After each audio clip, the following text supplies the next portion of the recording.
함께 나눌 말씀의 제목이 구유의 아기 예수, 또 밤하늘의 천군 천사라는 그런 제목으로 나누고자 합니다.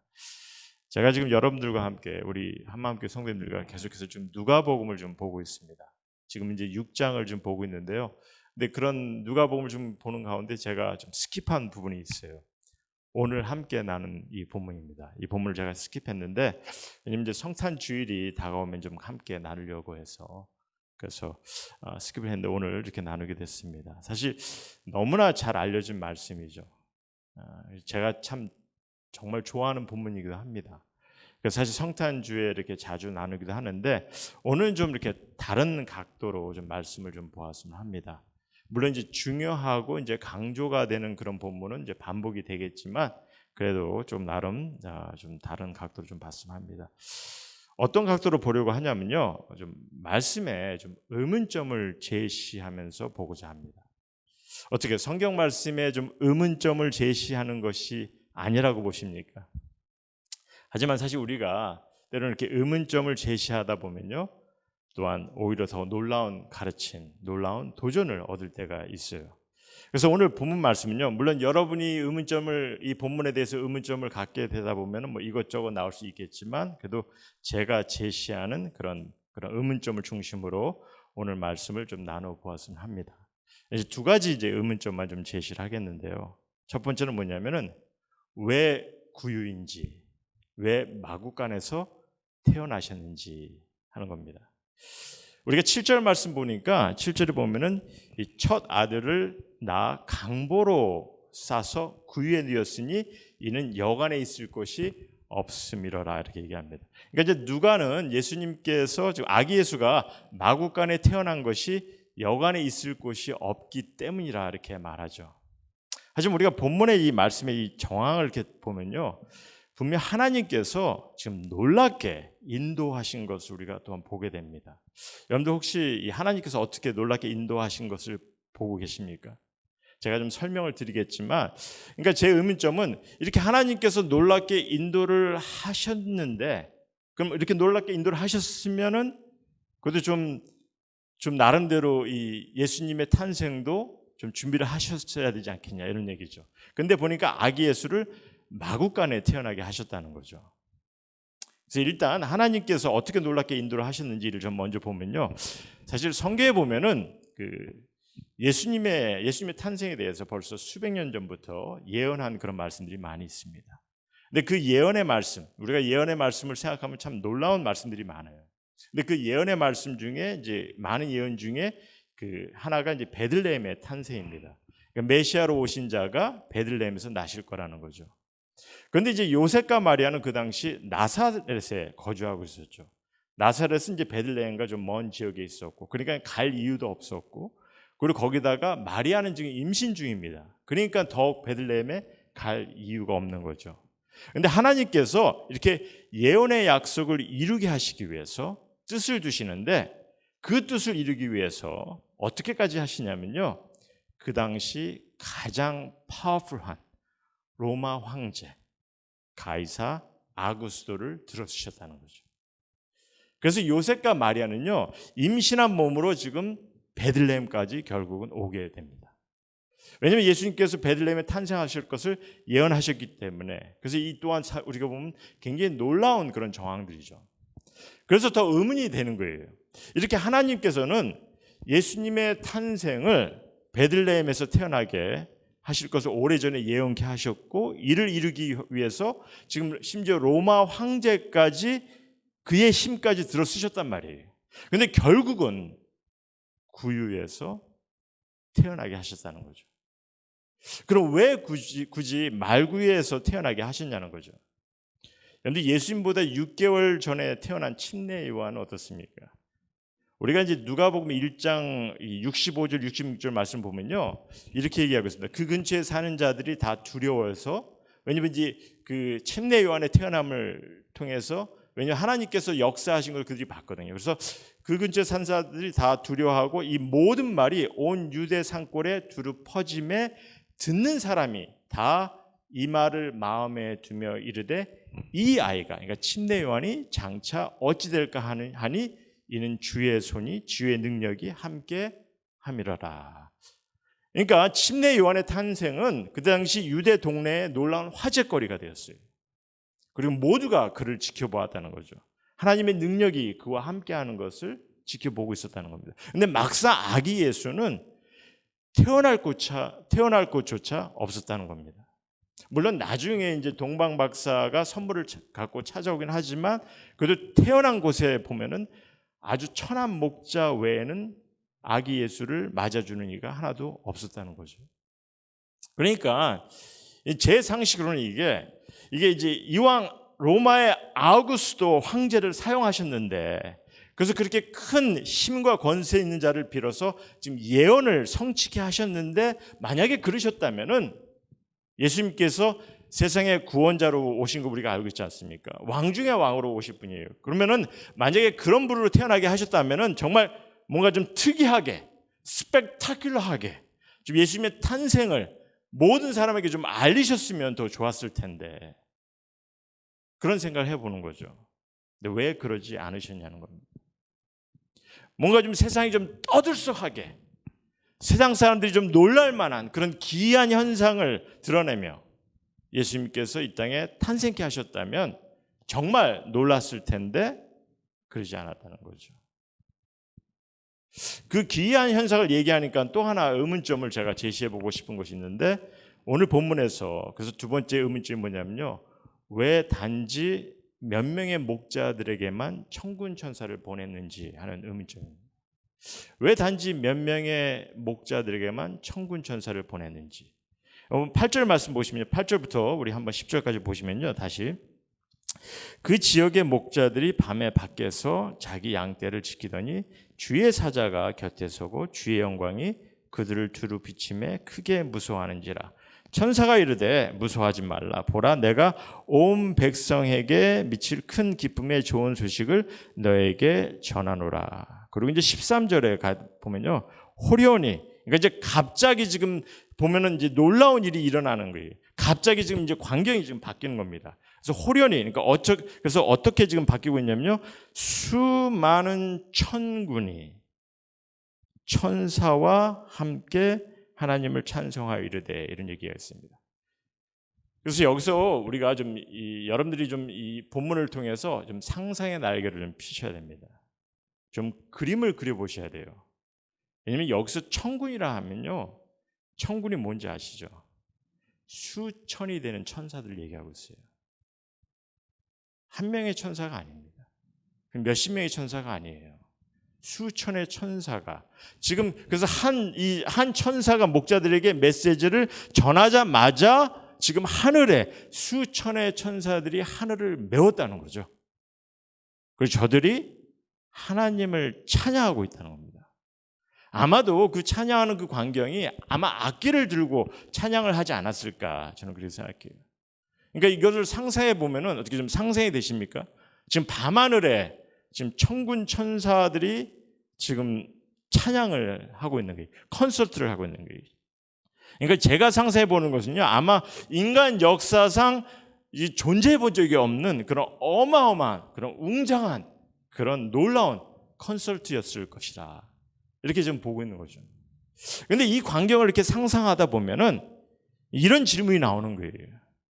왜 이런 놀라운 광경을 다만 목자 4-5명이 안 되는 그런 이들에게만 보이셨냐는 거죠. 제가 왜 이런 질문을 하는지 이해가 되시겠어요?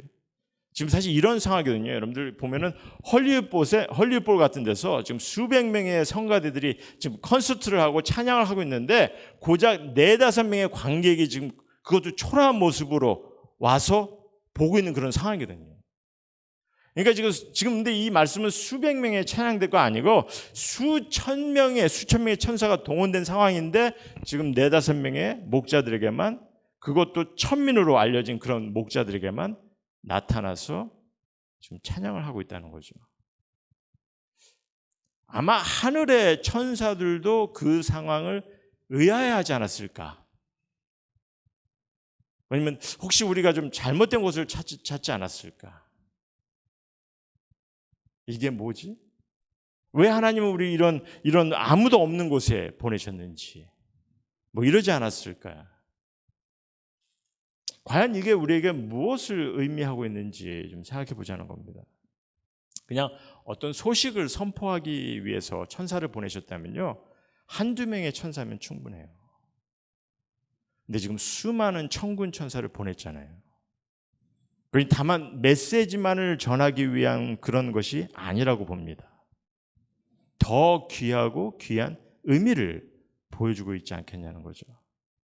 그래서 이렇게 두 개의 의문점을 좀 제시해 보면서 이에 대한 좀 앤서를 좀 나눠보기로 하죠. 먼저 왜 구유입니까? 왜 구유인지, 왜 마국간에서 태어나게 하셨는지. 사실 하나님께서 지금 로마 황제의 힘을 들어 쓰신 것은요, 어떻게 보면은 이거는 우리 여러분이나 제게는 그게 좀 이 말씀을 딱 봤을 때, 아, 정말 하나님께서 놀라운 큰 뜻을 두시고 하나님께서 역사를 하셨구나, 이렇게 행하셨구나, 우리는 이렇게 볼 수가 있어요. 하지만 예수님의 탄생에는 아무 도움이 안 되는 거였습니다. 그렇지 않아요? 오히려 지금 홀몸도 아닌 마리아가 그 긴 여행을 고통스럽게 했어야 되고, 제대로 쉴 곳도 없어가지고 결국 마국간에서 애를 낳게 하고, 아기 예수를 누일 곳이 없어서 지금 구유에 누이시고, 이게 오히려 보면은 그때 당시 예수님 가족에게는, 아기 예수에게는 이게 낭패죠, 사실 어떻게 보면. 근데 왜 그리 하셨냐는 거죠. 이게 사실 모든 정황을 보면요, 이해 안 되는 상황들이 많습니다. 베들레헴 아주 작은 동네예요. 그러니까 누가 거기서 메시아의 탄생을 기대했겠어요? 뿐만 아니라 아주 평범하고 어떻게 보면 좀 가난한 요셉과 마리아를 선택하시고, 또 그를 통해서 아이가 태어난 그 모습, 참 딱한 아이의 모습으로 우리가 볼 수밖에 없지 않습니까? 만일 제가 좀 사랑하는 아내에게, 내가 사랑하는 자녀들에게 아주 값비싼 선물을 준비한다, 그래서 그것을 갖다 준비해서 그것을 그들에게 보여준다, 이렇게 생각한다면요, 저는 그 가치가 얼마나 놀라운지를 보여주기 위해서 아마 최선을 다했을 것 같아요. 막 그냥 그 가격표도 일부러 떼지 않고, 너 이거 얼마나 비싼지 알아? 하고서 막 이렇게 일부러 보여주려고 하고. 그런데 하나님께서는요, 지금 그의 독생자 아들을 우리에게 지금 선물로 보내시는데, 그가 귀한 그 모습을 세상에 나타내지 않으시고 있다는 거죠. 그 왜? 하나님이신데, 정말 놀라운 능력을 보이실 수 있으셨는데, 그래서 하얀 말을 타고 오히려 정말 수많은 천사들이 지금 둘러싸인 그런 가운데서 정말 태어나셨으면은 정말 얼마나 놀라운 일들이 벌어졌겠냐는 거죠.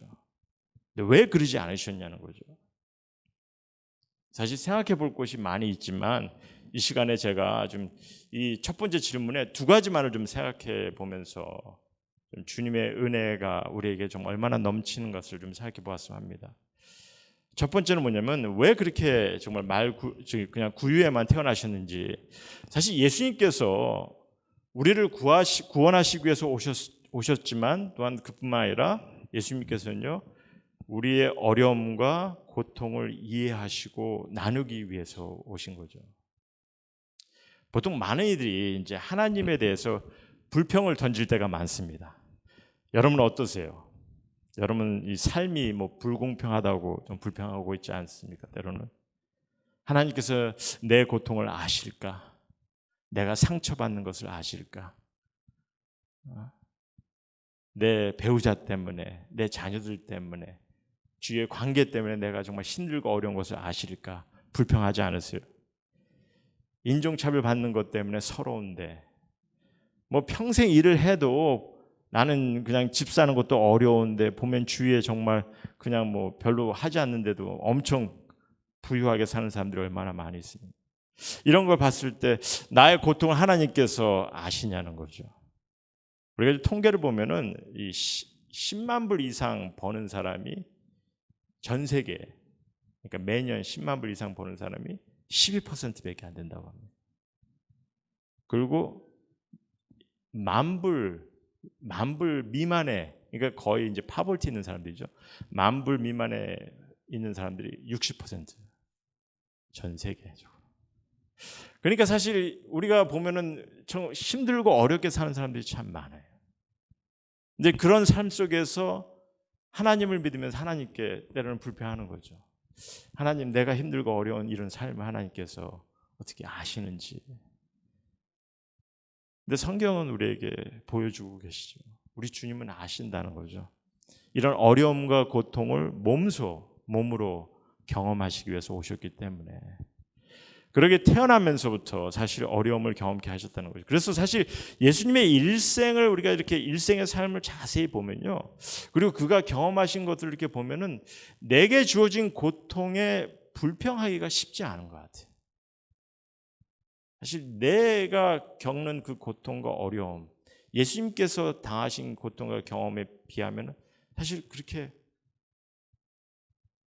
모르겠습니다. 그래서 히브리서는 그런 얘기를 하죠. 히브리서 4장에 보면은 우리에게 있는 대제사장은 예수님을 말씀하시는데 우리의 연약함을 동정하지 못하실 이가 아니요. 그러니까 아신다는 거죠. 우리 아픔을 느끼시고, 그래서 모든 일에 똑같이 시험을 받으신 이로되 죄는 없으시다, 이렇게 말씀하십니다. 그렇게 힘들고 어려운 고통을 예수님께서 다 경험하셨다는 거죠. 그래서 우리 성도님 가운데도 물론 때로는 힘들고 어려운 일을 겪을 때가 있을 것입니다. 남에게 서러움받고 절망스러운 일도 경험해 보셨을 거예요. 그럼 어떻게 하시겠습니까? 좌절하시겠어요? 주님께서 이해 못하시리라 생각하십니까? 주님은요, 우리보다 더 낮은 자리에서 그 어려움을, 절망스러움을 경험하신 분입니다. 고통을, 서러움을, 심지어 가진 육적 핍박을, 죽음까지 경험하신 분이시죠. 그러니까 누구보다도 우리의 어려움과 고통을 더 알면 아시지 모르지는 않으신다는 거죠. 그러니까 우리가 이제 힘들고 어려울 때 무엇보다도 먼저 여러분의 처지를 누구보다도 잘 아시는 주님께 의지하고, 우리가 그가 힘주시고 그가 인도하실 것을 의지하면서 그에게 모든 것을 내어놓는 그런 모습이 필요한 거죠. 그랬을 때 주님께서 우리에게 힘주시고 넉넉히 이길 수 있는 지혜와 능력을 허락하실 것입니다. 그래서 우리의 어려움과 고통을 이해하시고 나누기 위해서 오셨다는 거죠. 또 한 가지는 뭐냐면은, 하나님께서 우리를 구원하기 위해서 이 땅에 인간의 몸으로 오시는데 이 땅은 그를 그를 맞이할 준비가 되어 있지 못하였음을 우리에게 또한 보여주고 있는 겁니다.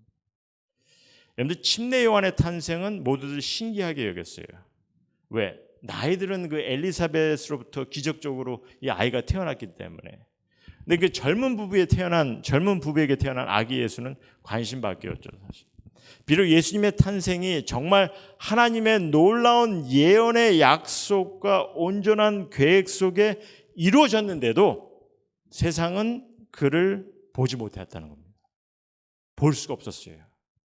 그래서 우리는 때로는 보면은 우리는 무엇인가 이렇게 뭔가 특이한 것은 이렇게 우리가 특이해 보이는 것, 겉으로 좀 드러나는 것, 이런 것에는 우리가 관심은 많은데 정말 놀라운 하나님의 말씀을 바로 보지 못할 때가 많다는 거죠.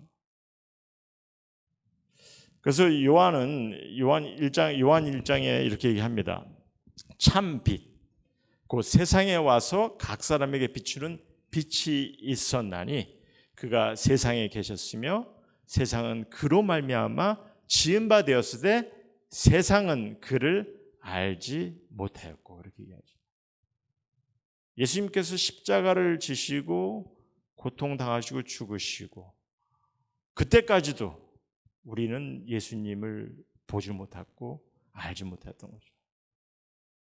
그런 모든 고통을 다 당하시는 그런 예수님을 우리는 볼 수가 없었어요.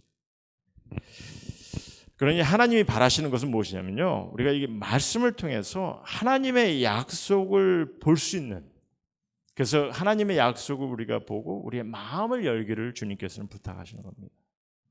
그러기에 목자들에게 나타난 천군 천사들이 전하는 그 소식도 무엇에 초점을 두고 있냐면요, 우리 다시 한번 누가복음 2장 10절에서 12절 말씀 다시 보면요, 천사가 이르되 무서워하지 말라. 보라, 내가 온 백성에게 미칠 큰 기쁨의 좋은 소식을 너에게 전하노라. 오늘 다윗의 동네에 너희를 위하여 구주가 나셨으니 곧 그리스도 주시니라. 너희가 가서 강보에 쌓여 구유에 누워 있는 아기를 보리니 이것이 너에게 표적이니라 하더라 이렇게 얘기하십니다. 우리에게 주어진 표적이 뭐라 하십니까? 아기 예수예요. 아기 예수. 뭐 다른 뭐 기적적인 것이 아니라 말구에 누워 있는 아기 예수라는 거죠. 그러니까 이 땅에 아무것도 받아줄 곳이 없는 곳에 오셨습니다. 그런 아기 예수를 이제 우리 마음에 모시기를 원하시는 거죠. 왜? 이 세상은, 이 땅은 예수님을 온전히 받을 수가 없어요. 어떤 건물, 그래서 우리가 예수님을, 우리 인간이 어떤 건물이나 성전 이런 곳에 예수님을 모시는 것이 아니라 예수님은 우리 마음에 모셔야 되는 거죠. 만약 하나님께서 우리의 마음을 원치 않으시고 당신의 위엄을 세상 만방에 정말 알리기를 원하셨다면 아기 예수를 마구간이 아니라 어디서? 아름다운 궁전에서 태어나게 하셨을 것입니다. 그리고 아주 그냥 휘황찬란한 그런 천사들의 나타남, 그런 천사들의 나타남도 목자들에게가 아니라 그가 태어난 곳으로 아마 정하셨을 거예요. 그래서 정말 만왕의 왕이 태어났다고 모든 이에게 천사의 그 찬송 소리를 들려주는 그런 놀라운 광경들을 아마 보게 하셨을 것입니다. 그러지 않으셨다는 거죠. 왜? 예수님께서는 궁극적으로 우리의 인간의 죄를 대신하여 죄값을 치르기 위해 오셨기 때문에 오로지 그 일을 위해서 그 희생을 감당하기 위해 오셨기 때문에 그리고 그 희생을 통해서 당신의 하나님의 사랑과 은혜를 보이시기 위해 오셨기 때문에 그것만이 초점이었습니다. 그러니 이러한 정말 너무나 귀하고 놀라운 하나님의 은혜와 사랑 이것을 우리 마음으로 받아들이길 원하신 거죠. 그것이 예수님께서 이 땅에 정말 초라하게 오신 이유 중에 하나죠. 그래서 왜 구유입니까? 왜 마옥간에 태어나게 하셨는지 예수님께서 우리를 구원하기 위해 오셨을 뿐만 아니라 첫 번째는 우리의 어려움과 고통을 이해하시고 나누기 위해 오셨다. 하지만 이 땅은 그를 받아줄 준비가 되어 있지 못하였음을 우리가 보게 되었습니다. 그리고 그렇기 때문에 우리는 이렇게 구세주로 오신 예수님을 우리 민의들이 이렇게 말씀을 통해서 우리가 그를 인식하고 그를 받아들이기를 또한 주님께서 소원하시는 거죠. 자, 그럼 두 번째 질문으로 왜 단지 그럼 몇 명의 목자들에게만 천군 천사를 보내셨는지 좀 이 질문을 생각해 보고 말씀을 정리하고자 하는데요. 결론은 이렇습니다. 사실 하나님께서는요, 천군 천사를 보내면서 예수님의 탄생에 관한 기쁜 소식도 소식이지만 무엇보다도 하나님께서 우리를 얼마나 사랑하고 계시며 그래서 우리를 구원하심에 너무 기뻐하심을 보여주고 있다고 저는 믿어요. 하나님께서 우리를 향한 사랑이 너무나 커서 그 기쁜 마음을 표현하고 계신다고 저는 믿습니다. 무슨 말이냐면요, 우리도 그러지 않아요. 만일 우리가 막 감격스럽고 막 너무 기뻐서 너무 사랑에 그냥 이렇게 막 벅차서 무엇인가 표현을 해야 되는데 이를 위해서 우리는 어떻게 합니까? 이를 어떻게 여러분들 표현하시겠어요?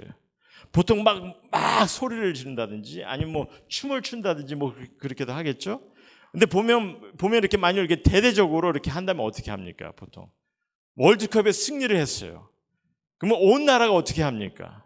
뭐 잔치를 여는 거죠, 그냥 크게 잔치를 여는 거죠. 뭐 노래 잔치, 뭐 콘서트를 한다든지 많은 이들이 함께 승전가를 부르는, 뭐 대한민국 하면서 노래 부르고 그러지 않습니까? 우리가 나름대로 그런 마음들을 표출하잖아요. 그 기쁨을 표출하기 위해서. 지금 뭐 월드컵 시즌에서 지금 월드컵 끝날 때마다 보면은 뭐 선수들은 뭐 11명 정도 선수들이 경기를 하는데 수만 명이 둘러서서 그것을 바라봅니다. 근데 승리했을 때 그 수만 명이 그냥 환호하면서 노래하고 뭐 그냥 소리 지르고 그러지 않습니까? 너무나 기뻐서, 감격해서. 근데 저는 이를 하나님께서 보여주셨다고 봐요. 그 많은 천군 천사를 그곳을 찬양으로 아름다운 소리로 메우시고 아주 놀라운 광경으로 하나님께 하신 거죠. 내가 너무 기쁘다. 그래서 그냥 목자들에게 그 기쁜 소식만 전하기를 그러니까 만약에 목자들에게 그 기쁜 소식만 전하기를 뜻하셨다면은 분명 천사 한두 명이면 충분하다고 제가 말씀드렸습니다. 근데 지금 그 어마어마한 광경을 보이셨거든요. 이렇게 하나님께서 기뻐하시는 그런 마음을 또 드러내시는 것은요, 결코 청중이 중요한 것이 아닙니다. 그렇죠? 얼마나 많은 사람이 이거를 지금 알아주고 있지, 알아주지 못하지, 이게 중요한 것이 아니라는 거죠. 여기에 마음을 두신 게 아니라는 거예요. 누가 보고 있지, 누구에게 보여줘야 되지, 이게 중요한 것이 아니라는 겁니다. 만일 그러셨다면은 하늘의 천군 천사를 만인이 바라보는 가운데, 온 세상 사람들이 보는 가운데 보내셨을 거예요.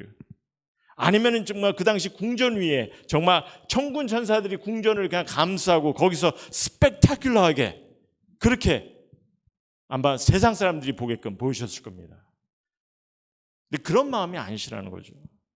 하나님께서는 당신이 정말 얼마나 기뻐하심을, 우리 얼마나 사랑하시고 그 얼마나 우리를 향해서 그 기쁨을, 우리가 구원을 받는다는 그 생각에 얼마나 기뻐하셨기 때문에 그 마음 자체를 그냥 익스프레스하게 원하셨던 거죠.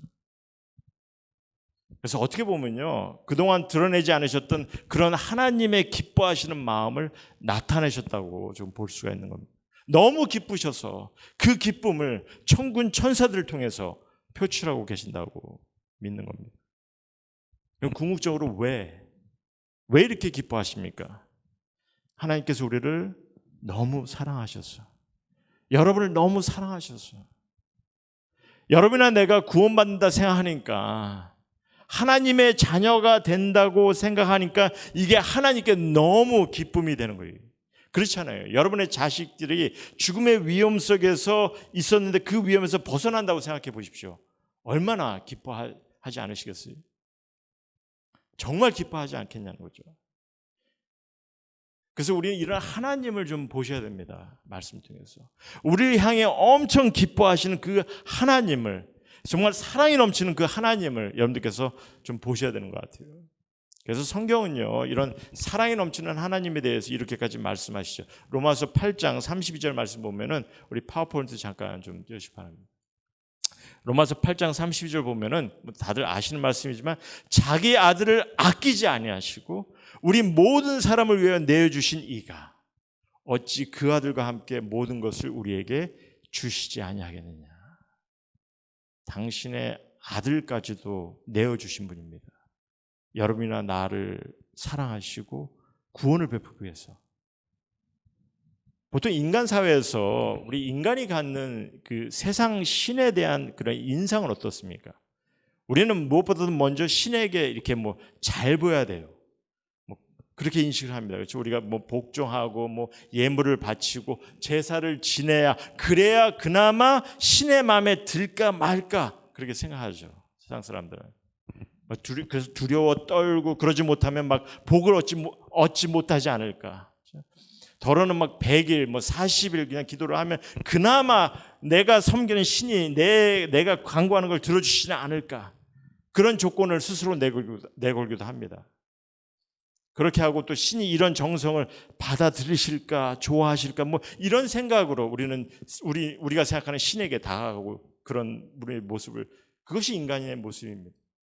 그러나 성경을 보시면요, 하나님께서는 우리가 무엇인가를 하기 전에 먼저 사랑하셨다 말씀하시죠. 아직 죄인임을 아시면서도 하나님께서는 우리를 사랑하셨다는 거예요. 그래서 천군 천사를 보내심도 비록 몇몇 목자들에게만 보내셨지만 저들은 사실 저들만을 위한 것이 아니라고 저는 믿어요. 이 말씀을 통해서 하나님의 마음을, 하나님께서 기뻐하시는 마음을 이 누가는 이 말씀의 기록을 통해서 우리에게 지금 보여주고 계신 거죠. 우리를 위해서 하나님께서 엄청 기뻐하는 그 모습을. 그래서 예수님께서도 사실 이런 말씀도 하셨습니다. 회개하는 한 영혼 때문에 하늘에 천국 잔치가 벌어진다. 기뻐하세요. 하나님 너무나 기뻐하세요. 그래서 오늘 말씀도 천사가 이르되 무서워하지 말라, 내가 온 백성에게 미칠 큰 기쁨의 좋은 소식을, 복된 소식을 너에게 전하노라.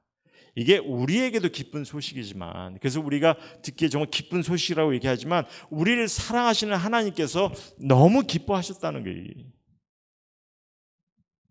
우리를 향한 하나님께서 그 크신 사랑을 보여주시는데 이게 주체할 수 없는, 정말 너무 기뻐하시는 그런 마음도 보여주시고 있다는 것을 우리가 이 말씀을 통해서 좀 여러분들께서 보셨으면 합니다. 사실 성경에서 이렇게까지 보여주신 적이 없으세요. 그래서 이런 하나님의 사랑을 보시냐는 게, 정말 이를 보셨으면 합니다.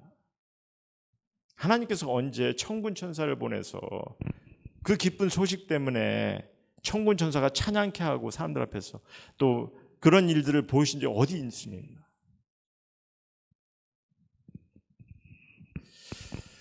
그래서 그런 하나님의 기뻐하심을 여러분들께서 정말 말씀을 통해서 좀 보셨으면 합니다. 우리 14절에 있는 말씀 하나만 보고 제가 말씀을 마치겠는데, 우리 14절 말씀 다시 한번 보죠. 14절 보면은 지극히 높은 곳에서는 하나님께 영광이요, 땅에서는 하나님이 기뻐하신 사람들 중에 평화로다. 하나님이 기뻐하신 사람들, 하나님이 기뻐하신 사람들, 그렇기 때문에 주님께서, 하나님께서 기뻐하시기 때문에 그 기쁨을 표출하셨는데, 또한 우리에게 뭐라고 말씀하시면 하나님의 기뻐하시는 사람들 중에 평화라고 이렇게 얘기합니다. 그럼 누가 하나님이 기뻐하는 사람들입니까? 우리 가운데 누가 하나님이 기뻐하는 사람일 것 같습니까? 뭐 잘생긴 사람, 뭐 똑똑하고 지혜로운 사람. 혹시 우리 이런 기준은 세우지 않으세요? 뭐 하나님께서 아주 막 이렇게 기뻐하는 사람은 우리가 종교적인 행위에 아주 투철한 사람을 기뻐하신다. 만약 우리가 그렇게 생각하면요, 우리도 하나님께 맞추려고 뭔가를 해야 하는 거죠. 왜냐하면 그렇지 않으면 하나님께서 기뻐하지 않을 거라 우리가 믿기 때문에, 그런 조건을 내걸었기 때문에. 그래야 주님이 기뻐하시니까, 그래야 이제 주님이 기뻐하시니까 되는 거니까.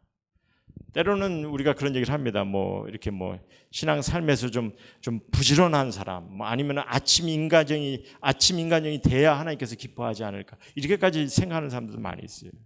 이렇게까지 기준을 두기도 합니다. 그렇지 않으면 뭐 영성에 못 미친다 이렇게 생각하기도 하고요. 하지만 하나님이 기뻐하시는 사람은요, 뭔가 놀라운 종교 행위를 해서가 아니죠. 우리가 뭐 부지런해야 되고 뭐 아침 인간형이 돼야 되고, 우리 스스로가 지금 기준을 세우고 있는 거예요. 죄인임을 아시고도, 내가 얼마나 부족한 일을 아시고도 하나님께서는 사랑을 베푸셨어요. 하나님의 기뻐하시는 이들은요, 여러분들은 자식들을 어떻게 보면, 자식들을 보면서 어떻게 기뻐하실 때 뭐 기준을 두십니까? 하나님이 기뻐하시는요, 하나님께서 정말 기뻐하시며 우리에게 은혜로 구원을 베푸셨고, 그래서 그 기쁘고 복된 소식을 주셨다는 것을, 이것을 인식하고 믿는 이들이에요. 그런 이들을 하나님께서 기뻐하시는 거죠. 하나님의 마음을 알아가며 하나님의 뜻하신 것을 인식하고 따른 이들입니다. 우리가 이러한 마음으로 주님께 다가오신다면 우리를 너무 기뻐하세요. 자식들이, 우리 스스로가 뭐 인간이기 때문에 우리가 이렇게 뭐 이렇게 구분을 둔다고 하겠지만은, 자식들이 내게 아빠, 엄마 하면서 나를 반기고 나를 믿어주고 내게 다가오고 나를 안아주고 내게 사랑한다 고백하고 엄마 아빠라고 그 자체를 부를 때, 그런 모습을 통해서 기뻐하지 않으세요? 하나님께서 여러분들을 너무나 사랑하시기 때문에, 여러분이나 나를 너무나 사랑하시기 때문에 하나님께서는 정말 기뻐하시는 마음으로 구원을 베푸셨고, 또한 그 기뻐하시는 마음을 우리를 향해 계속해서 표출하고 계신다는 것을 좀 우리 말씀을 통해서 좀 마음속에 품으셨으면 합니다. 혹시 여러분 삶이 힘드십니까? 경제적 문제로 고달프고 피곤하십니까? 자녀들의 문제로 마음이 아프고 뭐 애를 쓰고 계십니까? 마음에 상처가 있으십니까? 내일이 막막하신 것 같습니까? 2023년 새해를 맞이하는 것이 어떻게 보면 소망을 갖는 것보다 좀 두려운 마음을 갖는 분도 계십니까? 만약에